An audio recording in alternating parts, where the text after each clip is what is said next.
እዚህ ጋር የምታዩዋቸው ሶስቱ መሀል ላይ ያለው ሻጩ ነው። ከቀኝ በኩል ደግሞ ያለው የሱ ጓደኛ ነው፣ እንደሚገዛ እያስመሰለ ነው። በግራ በኩል ባግ የያዘው ሪል ከስተመር ነው።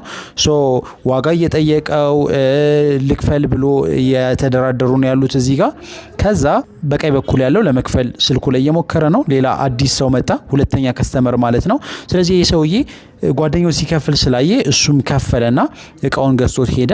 ጓደኛውም ይሄው ከፍያለሁ ብሎ አሳየውና እሱም ተከትሏቸው ሄደ። ስለዚህ አዲስ የመጣው ልጅ ኢንፍሉዌንስ እንዲደረግ ትቶት ሄደ ማለት ነው። ወይም ደግሞ ሪል ገዢ እንደሆነ አድርጎ ትቶት ሄደ። ከሄደ በኋላ ይሄው እዚህ ጋር እንደምታዩት እየራቀ ዙሮ እያየው ነው።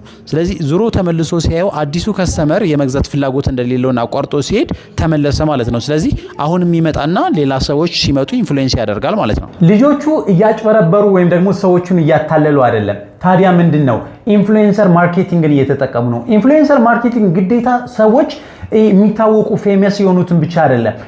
ሰዎች በተፈጥሯቸው በጣም ትልቁ የሚፈልጉት ነገር ከሰው ጋር መመሳሰል ነው። ወይም ደግሞ ፊር ኦፍ ሎዝን በጣም ማለት አንድ ነገር ማጣትን በጣም ይፈራሉ። ስለዚህ ምን ያደርጋሉ?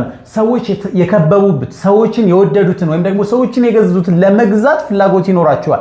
እነዚህ ልጆች ብቻ ሳይሆኑ አዲስ አበባ ላይ ታችሁ ከሆነ ትልልቅ ሬስቶራንቶች፣ ሆቴሎች ወይም ደግሞ ቁርጥ ቤቶች በጣም ይሄን ስትራቴጂ ይጠቀሙታል። ምንድነው የሚያደርጉት?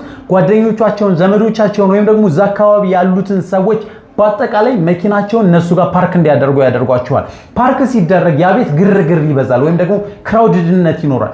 ሰዎች ደግሞ ሰው የተሰበሰበበት ሰው የወደደው ሰው ያደረገው ነገር ላይ በጣም ፍላጎት ስለሚኖረን በዛ ወይ ኢንፍሉዌንስ እንደረጋለን ማለት ነው። ይሄንን የምነግራችሁ እናንተ ለማርኬታችሁ እንድትጠቀሙት አሊያም ደግሞ ሰዎች ምናልባት ማኒፑሌት ሊያደርጓችሁ በዚህ መንገድ ከፈለጉ ራሳችሁን እንድትጠብቁበት ነው። በሌላ ቪዲዮ እንገናኛለን። አካውንቱን ፎሎ ማድረግ እንዳይረሳ።